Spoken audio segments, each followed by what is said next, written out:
everyone. Welcome to a brand new episode of Trader Babes. My name is Erica. As always, don't forget to like, subscribe, and share, and follow at Trader Babes on Twitter. With me, as always, is my co-host Aria. How are you today? I'm doing good, Erica. How are you doing? Good. Our guest today, he is a true scalper. He even does options scalping, which, as you know, is one of my favorite ways to trade. So he's going to school us quite a bit. That's great. I'm looking forward to this because with this market condition, that's what I've been doing myself, scalping options. Yeah. To survive this market right now and still expect decent returns. So I really want to hear from him. Yeah, yesterday and today, actually, I scalped options on Apple and the stock moved, $1, $2, which isn't much, but calls yesterday went up as much as 400%. So Nice. there's a lot of good opportunity in options. That's for sure. If you're careful, because if you're not careful, you can do what I did when I was learning and lose 97% of your account. And as always, we say, follow your rules. You can make great returns on options. Just got to follow those stop loss rules and follow some technicals, and you're golden in any market condition. Yeah. And No, congrats on this. when I was first learning, I oversized myself, and luckily though I was smart. And I only started with enough that I said, like, okay, I'll probably lose it all because it's options. So I did a whole separate account with a tiny amount and it didn't kill me. So don't trade options with money that you cannot lose, because that'll be bad. Well said. All right, so let's go ahead and introduce our guest. He is from the Atlas Trading Momentum team. His name is Palmer, which you may know him from Twitch or Twitter, or maybe you know that he has a pet skunk. There's a lot of different ways he's known. So let's go ahead and bring him in. All right. Hey, Palmer, how are you? I'm good. How are you guys doing? Good. You can hear us fine? Yep, perfect. Good. So we were just talking before we introduced you about how you are a true scalper trader. And so I'd really like to just get into that because we've been scalping primarily in this market lately. Yeah. You have your own custom method for scalping, don't you? Yeah, I do. I do mostly like trend-based scalping. I've tried to do other things, reversals and stuff like that. And I suck at them. So instead of trying to get better at things I'm bad at, I just focused on the one thing I was doing better at. And I came up with a system that kind of helps me identify things, and I tried to really base it around like things I was bad at, and to help kind of I use the indicators to, instead of like help me identify plays, to maybe make it easier for me to identify things that are harder for me to see, like trends and stuff like that. So that's kind of how it came to be. It's pretty simple. I think that's why people like it. It makes it simple. Yeah, because things can get confusing when you start adding in so many indicators and different factors when you're trading, that it can get extremely overwhelming. Yeah, I totally agree. And is that the 2-5-10 scalping system? Because I know someone on Twitter asked about that. Yeah, that's essentially what it is. It's called that because people asked me to show them, what I did, and I didn't really have a name for it. And I use the 2 and the 5 and the 10-minute charts. So, it's very, very simple, I guess, in that respect. But yeah, I will chart a trend based on like the higher time frames. I have it pulled up in front of me, so I keep looking up. And it's 10-minute, 5-minute, and a 2. And on the 10, I'll kind of assess the overall trend. On the 5 and the 10, I'll kind of use previous price action candles to identify like key areas, and then I'll add within that range. Like people call it a zone or what have you, and then based on that, I'll actually get my entries on the 2-minute chart. So it all kind of works together. It gives me enough spread of information to where I did the focusing on the 1-minute chart and doing everything that does, and it's just a mess. It's just too much going on that my monkey brain, it needs to be a little bit more calm. And how long is your average trade then? Just a few seconds, or how long do you? No, so I'm actually kind of But large majority of people that are on like the Momo floor with me, they're more longer term than I am. I'm somewhere in the middle, kind of more of like a hybrid scalper, because my average trade is about 4 to 6 minutes. I'll usually assess the zone ahead of time that I plan to add in. As it comes down, I have bids that are like in a ladder, they get filled, and then I have my stop loss already entered, and I just sit there and watch. And if it either goes up, my profit targets are usually 10, 20, 30, 40 cents or something like that. So it's not as much of like 100,000 shares for a 3-cent move or whatever. It's kind of somewhere in between what the majority of the momentum people do and like actual true scalping. How do you take profit on that when you're in for 4 to 6 minutes? Do you ever get tempted to hold? Do you have a strategy to decide to hold on? Yeah, so the same way that I make the key levels with the ad zone, I'll do the same thing using previous highs, areas where price might have interacted for longer than I care to ride out. So I'll just draw lines there. Usually, I have like 2 or 3, sometimes more profit targets, and I'll just scale incrementally. I trail my stop. Sometimes when the market's doing really well, though, instead of scaling out at those levels, I'll double my size or whatever. I really like to add to winners, because sometimes like when breakouts are really strong and you can take a good entry scalp and double the size right before a breakout, you can like do your whole day in 5 or 6 minutes. And I find that works better with my risk mitigation and stuff like that, as opposed to trying to load up at the beginning or trying to scale into a move that's bottomed out and kind of add on dips as it continues to increase. I don't have the emotional stamina to like sit in things for like 30 minutes and watch them go up and down. I have swings that are bleeding right now, and I've only cried twice today, so it's like a really good day. Oh man, that's such a good representation of all of us. Oh man, I can't do. I don't know how the swing traders and stuff. They're like, oh yeah, nah, it's red, just ignore it. I'm over here like sweating, and I'm like, oh no, it's never gonna be the same. Yeah, that's why like for swing trading, I tend to only buy like the bottom bounces, because I hate that. I'm the same way. It's like it has to be green from here. My mom is a big Zach Morris fan, and she has a Webull account that I help trade. She'll be like, hey, do some trades in my account or whatever. So I have it on my phone. So I see her buy like AHT and stuff at like $5, and then I get a notification when it dips, and it's like bought another 1,000 shares, 2,000. I'm like, oh my God, what is happening? She like is so brave. She'll be like, oh, it's gonna go up. It's gonna go up. Wow. So she has more conviction than you. Oh my God.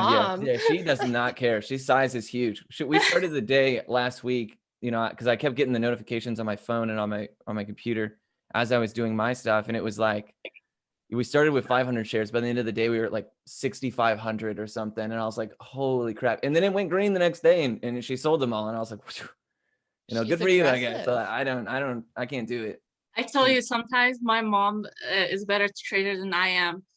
She has this like 1 minute line chart indicator. She looks at her app and she's like, it looks like it's picking up, and get it for me. And I cannot tell you the number of times she has called me this past 2 weeks with AMC. Get it for me now. I don't care if it goes to 0. And she's been right every time. And I'm like, how are you doing this? She's like, it's going down and it starts to pick up. You can see it. Yeah. No, do you ever feel like sometimes you get to the point where like, especially when you're trying to learn a new trading strategy, where it's almost like you kind of wish you knew less?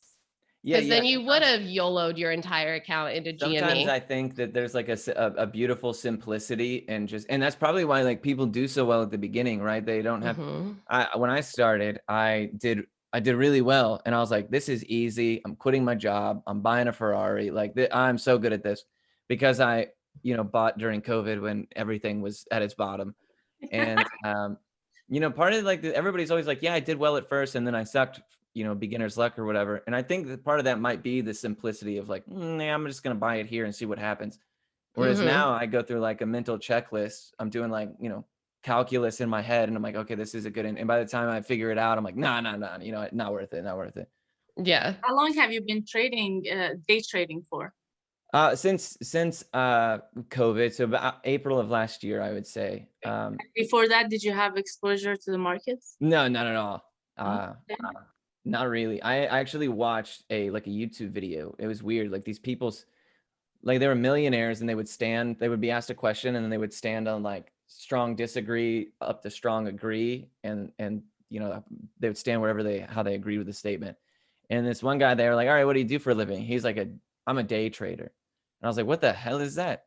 So I Googled it, found Robinhood. Obviously, one thing led to another and I lost all my money and eventually figured it out. So it was definitely, I'm the kind of person when I get into something, I study the heck out of it. And I'm like, if I just study, I'll get good. Right. And, it doesn't always, in most of life, there's a correlation there. But like in this, I found that sometimes it's just, studying really just isn't all of it.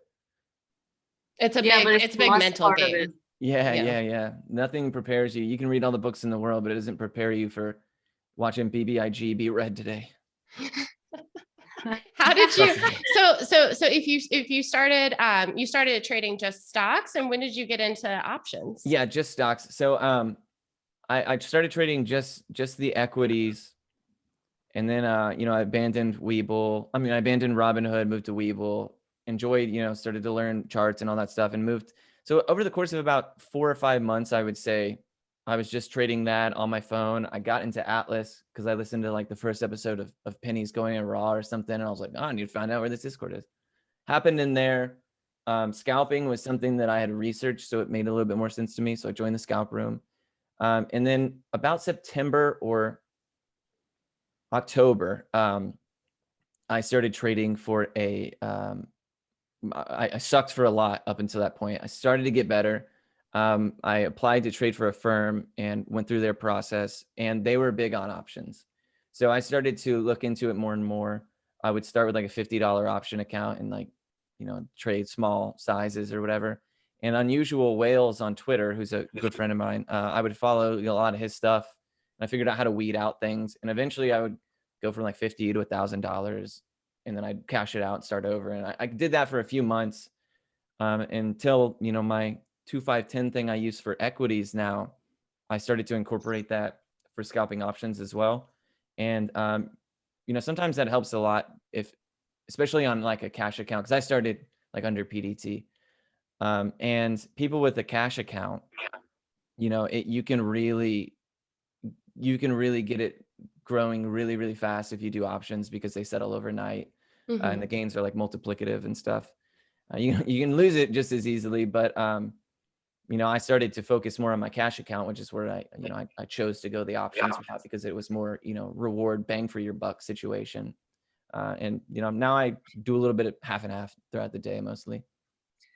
Can you tell me something about cash account? I've never had one, and I still don't seem to get the point, because doesn't it take like a couple of days for the funds to settle? Yes.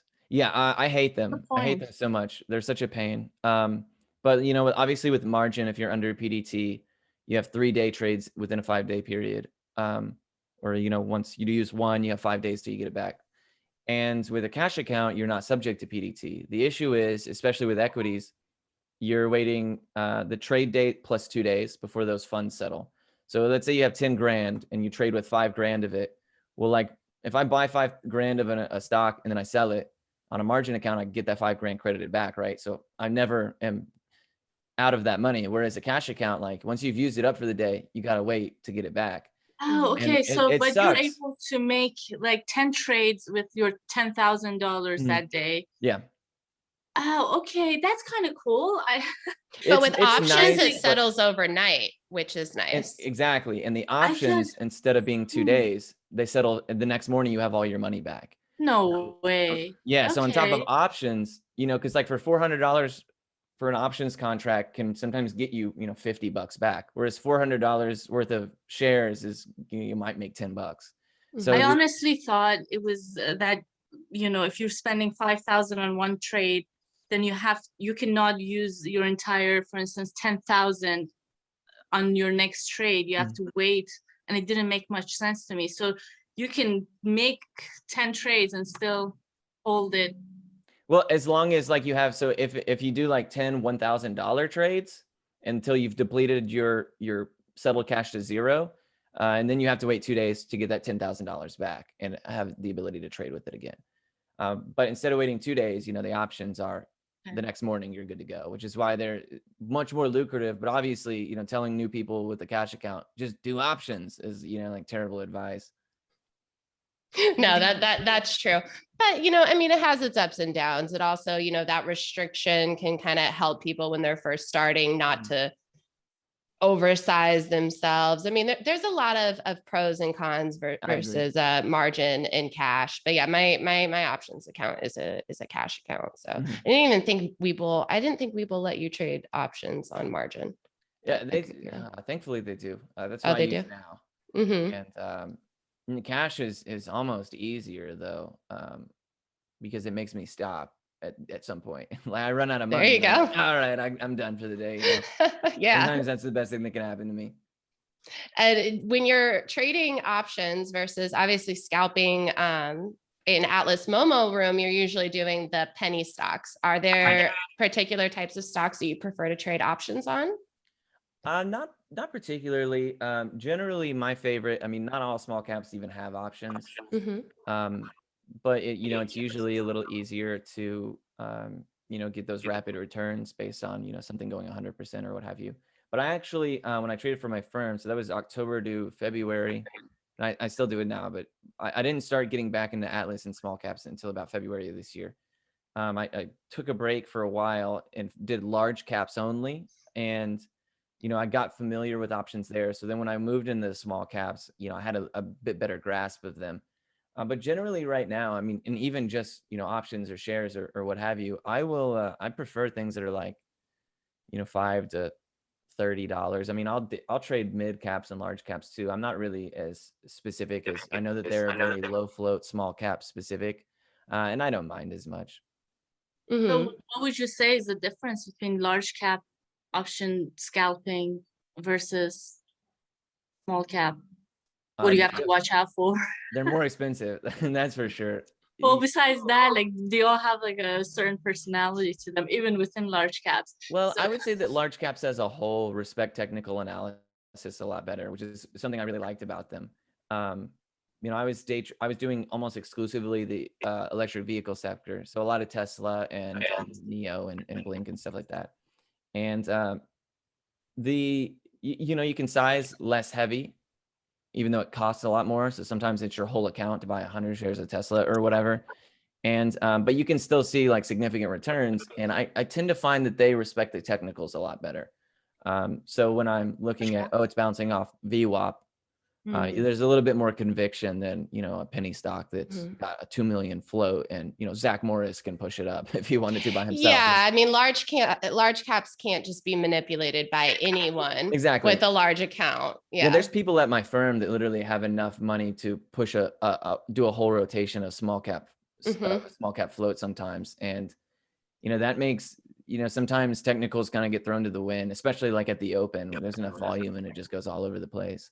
Yeah. Or they can, if they sell out all at once, they halt it down and then everyone's stuck. I hate halts so much. Everybody's always like, it's about to unhalt, let's get in. I'm like, dude, I want nothing to do with that, man. That stuff is, I have to see something set up. And for those, it's just like, we'll see what happens. I can't, it makes me nervous. I don't like those. Yeah. They can go crazy. You can have, but it is kind of fun to watch a swing trade go into halt. I mean, I love to watch halts, but yeah, I just, that's what I do. I watch. I'm like, wow, that's crazy. It went from $7 to $80. And then the very next one, it's like a huge rep pool and everybody's sad. And I'm like, wow, that's nuts. How about that? Your mom would be brave enough to buy it though. Dude, she'd do, no doubt. No doubt. For sure. And she'd probably trade it better than all of us. She used to back like, I'd say about a year, maybe last year, maybe during the COVID rush when, there's 40 halts a day or whatever. That's how she used to gauge like how good a day was. She was like, there was only like 10 halts today. I'm like, okay. Next time, bring her on with us. Yeah. Maybe we'll get her Palmer's next, mom. Sure. Is that what most people refer to you by? Is just Palmer? Yeah, Yeah. at work and stuff like that, mostly. You know, like on Twitter and things. That's mostly the name I use. My first name is Carey. I don't hide it or anything. That's just I got used to being called by my last name at work and things like that. It helps Hmm. to not have to fight women at Starbucks who think that their drink is who's also a Carey, and they're like, that's my flat white. I'm like, no, I promise it's mine. Well, at least it's not a pumpkin spice latte because those fights can get ugly. Yeah. Oh They yeah, can get nasty. inexpensive. No, I'm very Yeah. very bland. Okay. And speaking of work, you actually just went into trading full time now, right? Yes, yeah. As of actually yesterday was my first like full time day. Yeah. And how Um, did you know that you were ready for that change? Well, a few things actually. So I got finally my account over PDT. I still have the fund account. So in February, I went from like 2 grand, and I got it up to the PDT this a few weeks ago. And the fund account is 100 grand. So regardless of what my account's doing, I would still have, still have that to lean on. And I have enough money saved that I've, for about a year, I was like, this is what I want to do full time. I got to set myself up for it. I got to start working to figure that out now. So I put money aside where I could, stimuluses or whatever, I saved everything. And I was like, so now I have about 4 or 5 months where like, if I don't make a dime, it doesn't matter At least your because I bills have are paid. to pay. Yeah. I got my bills. I got my, living expenses, all that stuff budgeted ahead of time and accounted for. So Mhm. now it takes a lot of the stress off my shoulders of being like, oh God, I got to pay rent. This trade better work out, Did And you get to a certain winning percentage too with your trades? no, I noticed that I was doing better. Like especially I guess like in April, everybody was doing bad. Man, I was doing really well because I just scalped, right? So I never tried to find bottoms that just kept on bottoming. It was like really choppy and knifey, and I was I was doing well because I can catch knives and I can do all that, and because it's scalping, it didn't really matter if there was 5 tickers running or 1,000. You can still find moves. So I was doing well, and people were reaching out to like help me with my risk management, help me with that. And as I explained it to people, I was like, wow, dude, a year ago, there's no way I would have talked about this, right? It's crazy to see just in hindsight just how much better I've gotten in the past year or so. And I journal everything at night. I saw that, my biggest losers are this, my biggest winners are this, I've have my P&Ls, all the journaling I do Bravo.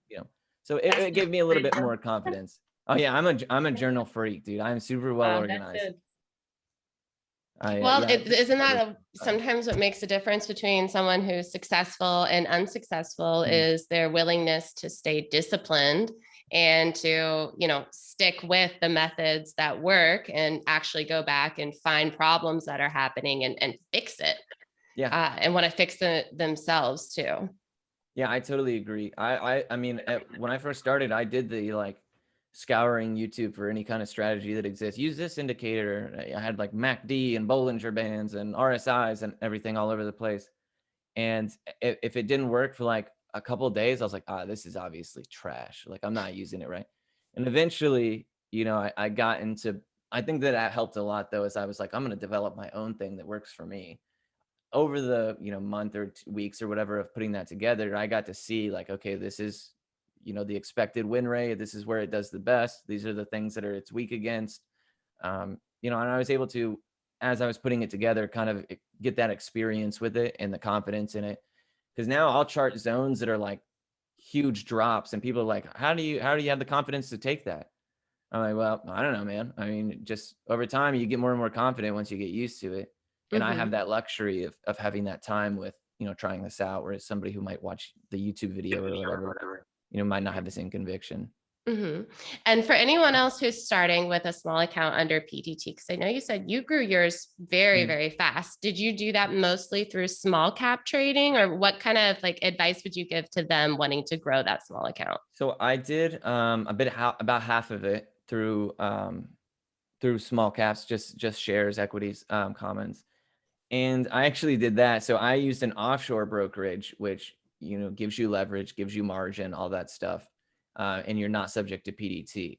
Now they do charge like really high commissions. So you have to, when you first start commissions, you don't realize that they'll eat you alive if you don't know what you're doing. So I had to be like way more careful and only take a specific. Sometimes it'd be like 1 or 2 trades a day or whatever. But that helped me, especially with utilizing leverage. And I had 8 months of experience at that point to be like, okay, I know I can responsibly use this brokerage without blowing up or commissions equaling my wins or whatever.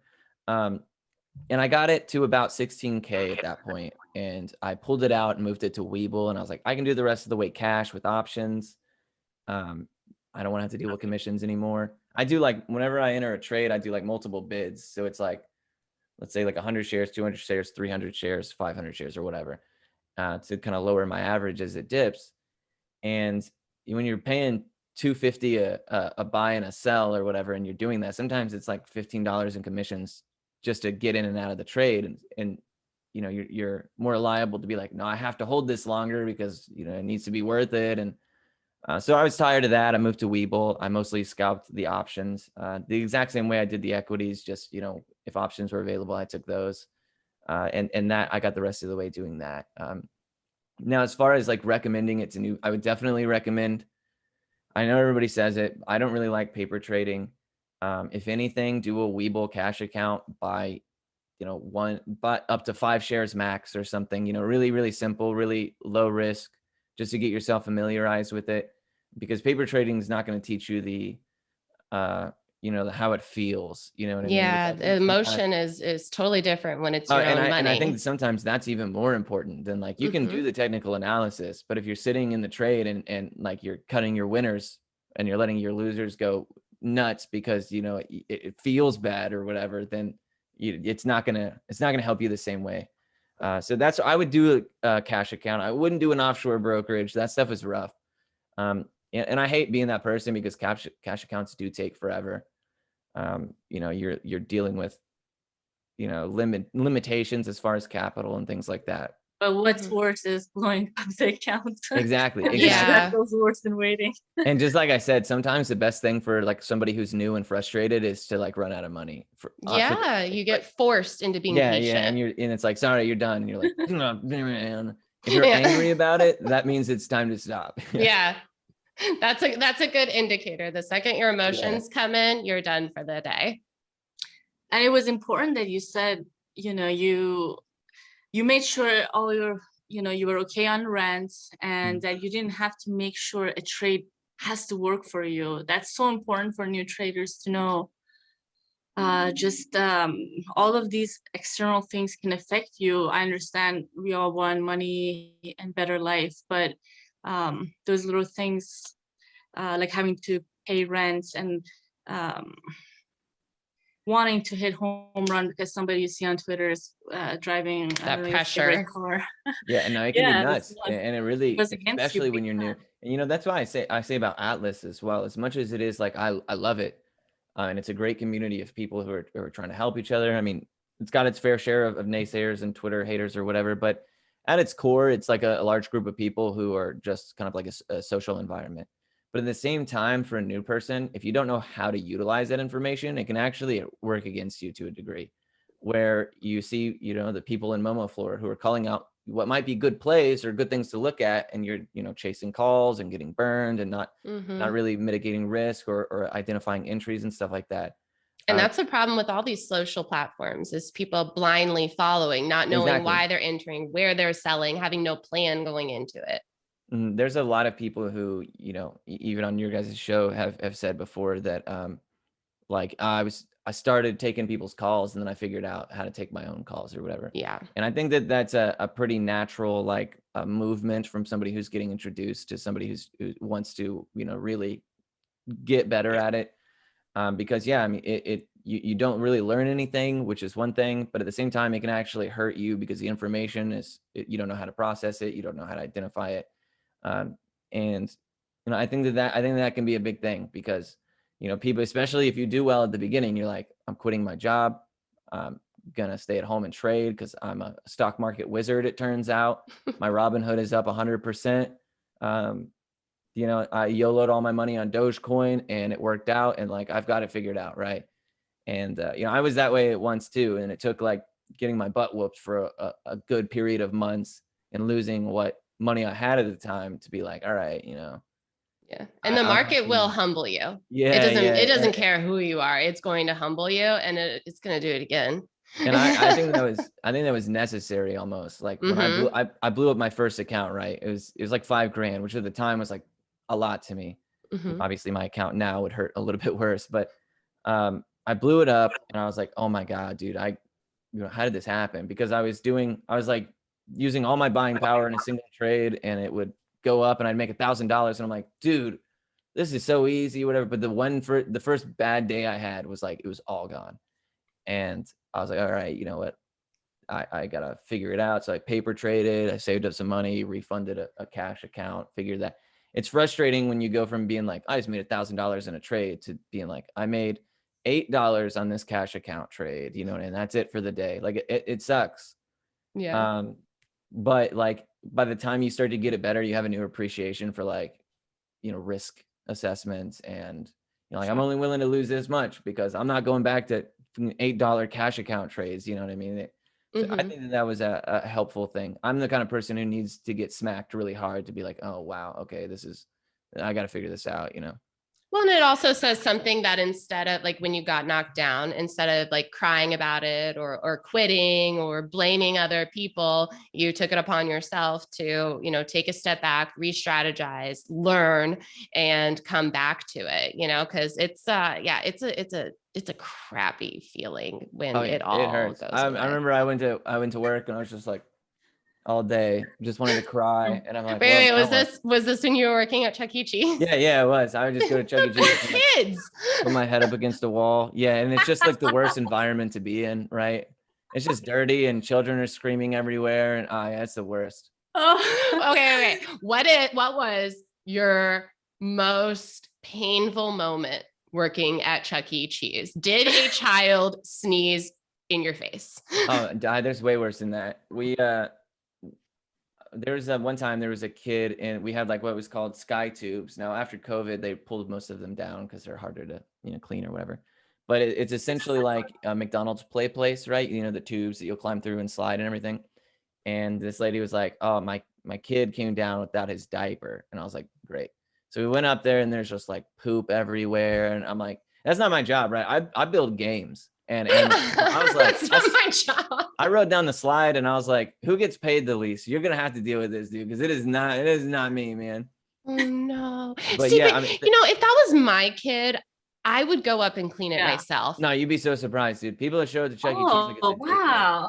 They're like, we're in the doors, we're safe, go do whatever you want. They're like, we have like a lot of nannies who will bring kids in, and they'll like play cards or whatever for 4 hours. Their kids don't even have any points or anything. They're just running around jumping on stuff, and I'm like, this is chaos, dude. This is the Wild West.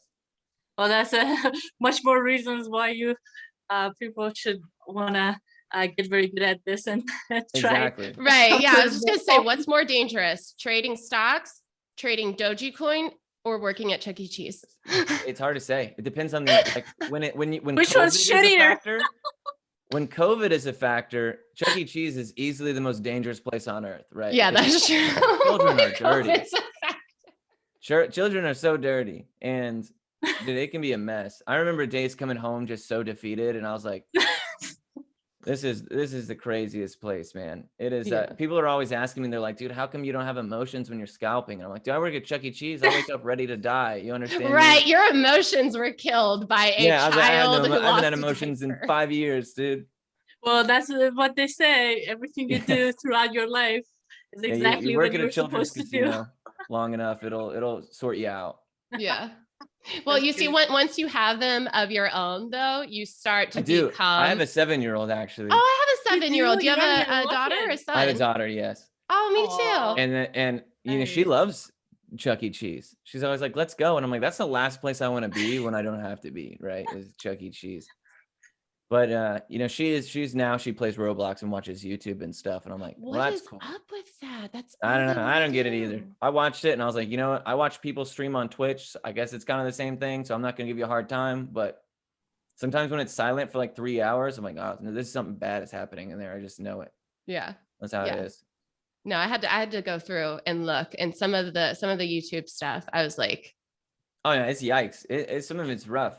It'll be Yeah. like disguised as like children's stuff, and then it's like Peppa Pig pees on someone, and I'm like, what is the matter with people, dude? They're so strange. Yeah, you have to wonder what goes through a person's head before they make that video. Yeah, I don't know, Yeah. man. It's a weird, and but people watch them. Some people are like, oh yes, dang, dude, I've been waiting for this video. I'm so happy, like Yeah. there's an audience for everything, I guess.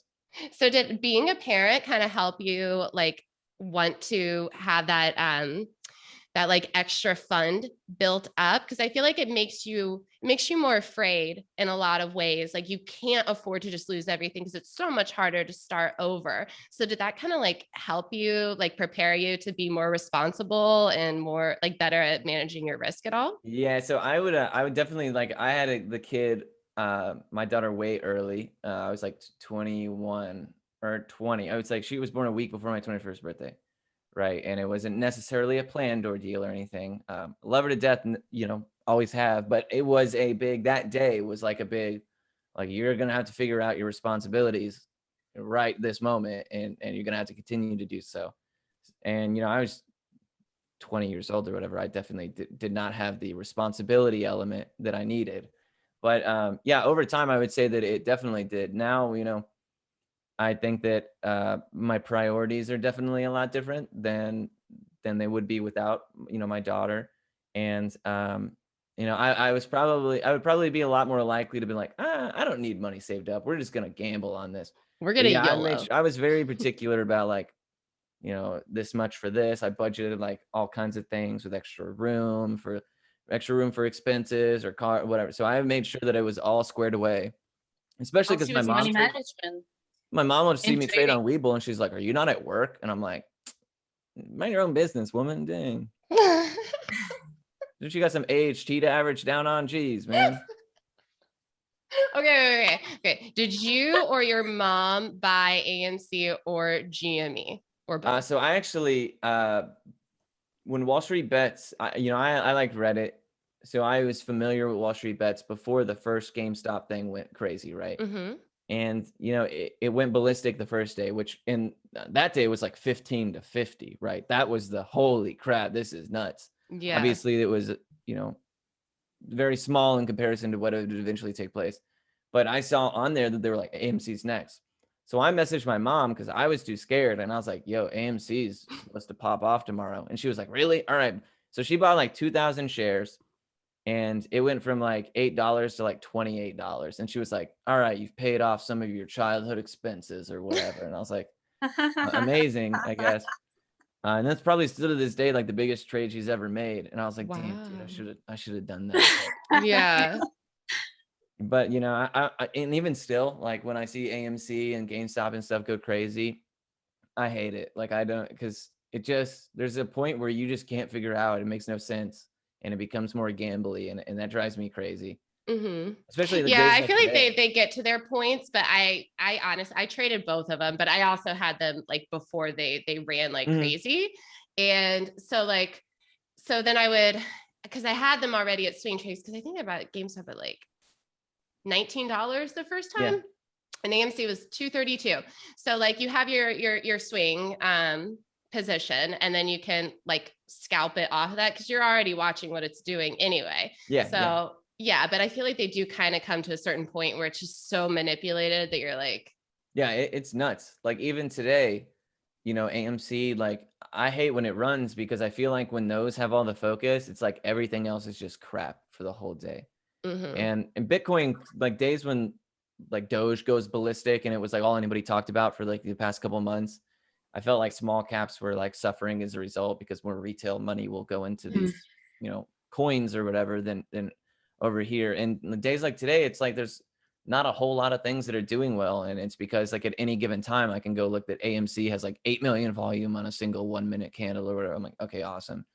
But I'm not willing to, roll the dice on that. I'll take like I did right before actually, I thankfully did really, really well on AMC puts that I took and it just crashed. And I was like, oh yeah, that was the plan. But I ended up doing really, but I'll take like, 5 contracts max or something. And as soon as mm-hmm. it's read like $100, I'm like, all right, that's enough for me. That's ooh, it's getting crazy in here, because at any given time it can just go to $75 for no reason. Yeah.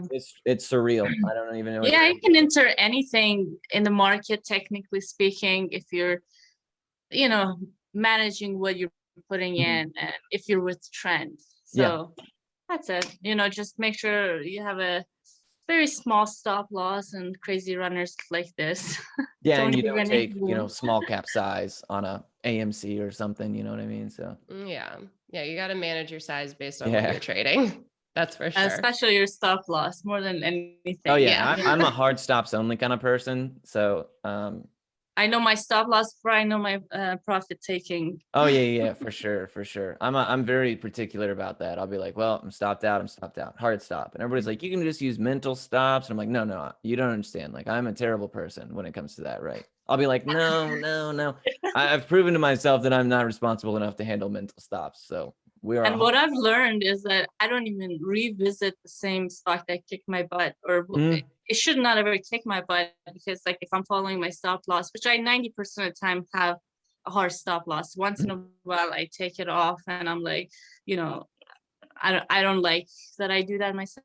Like, even if it works out, I'm like, mm-mm. and sometimes that's the problem, right? Is it works out and you're like, oh, so in the future you're more likely to be like, well, it worked out last time. So I Yeah, just exactly. And that's what I'm very well aware of that. That's why, like, even when it works out, I'm like, no. We're gonna have hard stop loss. I mean, some people do it and they do great, like some very successful traders. They have yeah. that discipline, They're though. okay That to makes a lose or add difference. on over time. Like, they have their own strategy, Yeah.